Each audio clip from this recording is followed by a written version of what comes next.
श्रीहरिप्रेरणया श्रीहरिप्रीत्यर्थम. श्रोतेहो नमस्कार.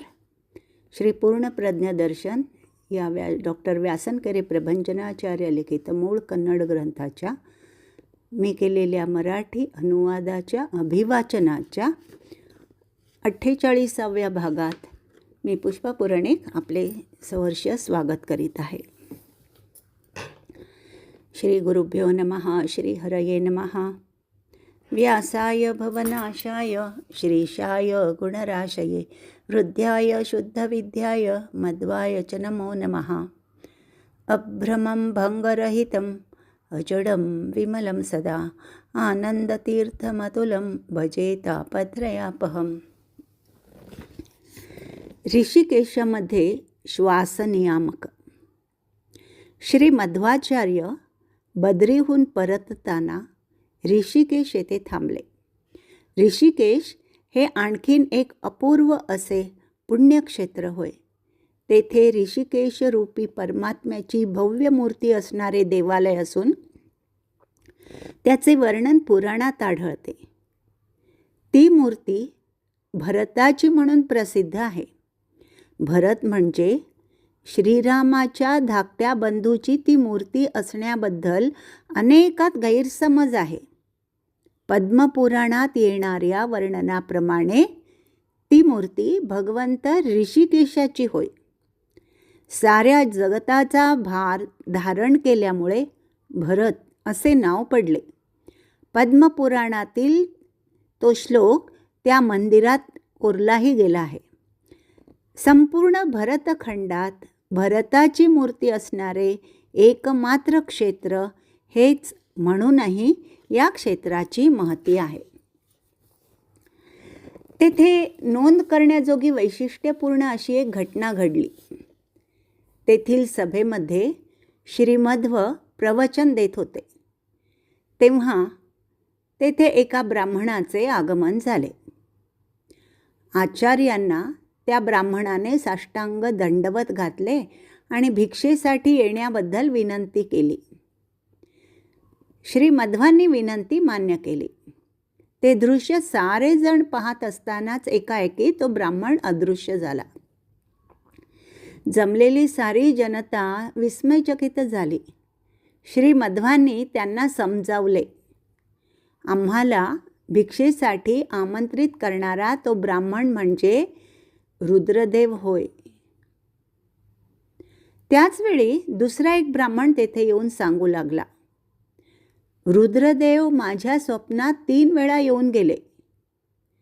माझ्या गुरुवर्यांचे ऋषिकेश तीर्थात आगमन झाले आहे. मी त्यांना भिक्षा स्वीकारण्यासाठी विनंती करीन. तू त्यांचे स्वागत करून पूजन कर. असा मला रुद्रदेवांनी स्वप्नात आदेश दिला. कृपया आपण आमच्या येथे येऊन भिक्षा स्वीकारून आम्हास उपकृत करावे. श्री मध्वांनी सांगितलेले सत्य होते. एकापाठोपाठ एक अशा आपल्या डोळ्या देखत घडत जाणाऱ्या घटना पाहून जमलेल्या लोकांमध्ये श्री मध्वांबद्दलची आदरयुक्त भक्ती वाढत होती. यानंतर ब्राह्मणाची विनंती मान्य करून श्री मध्वांनी रुद्रदेवांना शब्द दिल्याप्रमाणे नानाविध भक्ष भोज्यांनी युक्त भिक्षेचा स्वीकार करून त्या ब्राह्मणास अनुग्रहित केले. आणखीन एकदा बहुभोजनाची घटना घडली. श्री मध्वांची त्यानंतरची भेट होती इशुपात नामक क्षेत्राला.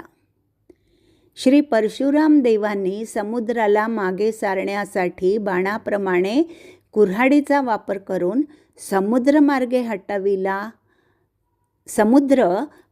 हटविला ते हे क्षेत्र होय. त्या क्षेत्राचे नाव इशुपात.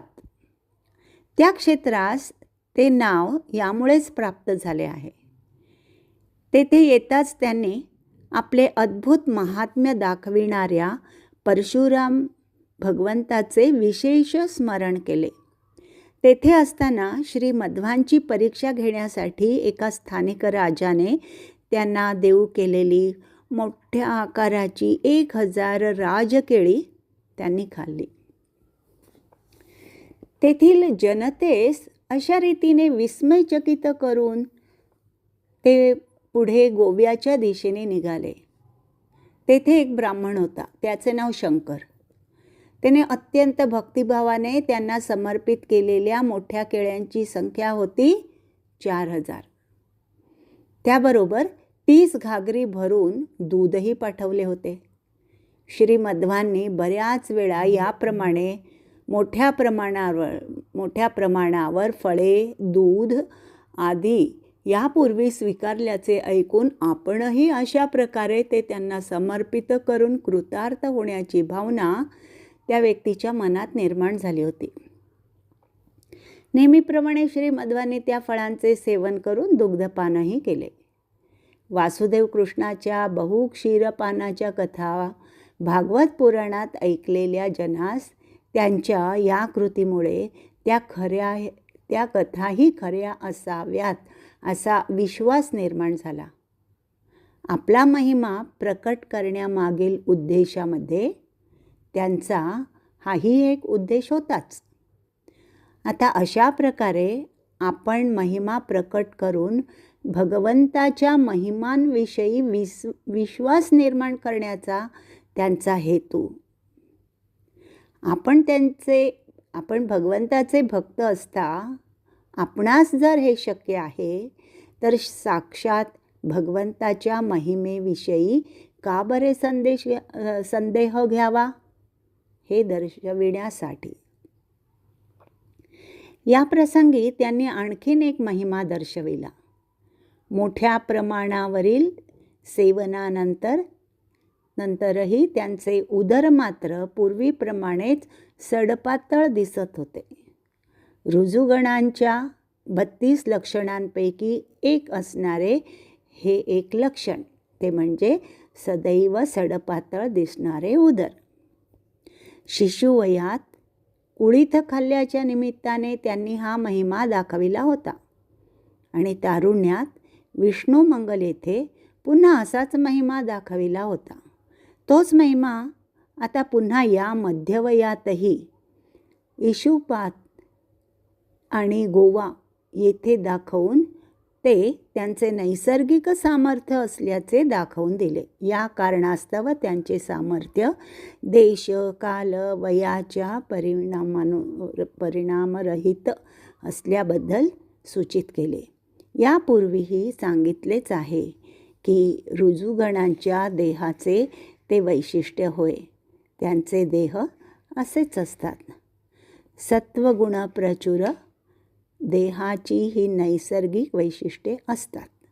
सकल शास्त्रे त्यांनी केवळ निरीक्षणाच्या बळावर पूर्णतः हस्तंगत केली, हे त्याचेच द्योतक आहे. पुन्हा भेटूया क्रमशः पुढील भागात. पुढील मुद्दा असेल राजाच्या कुतंत्राला श्री मध्वांचे प्रतितंत्र. तोपर्यंत धन्यवाद. नमस्कार.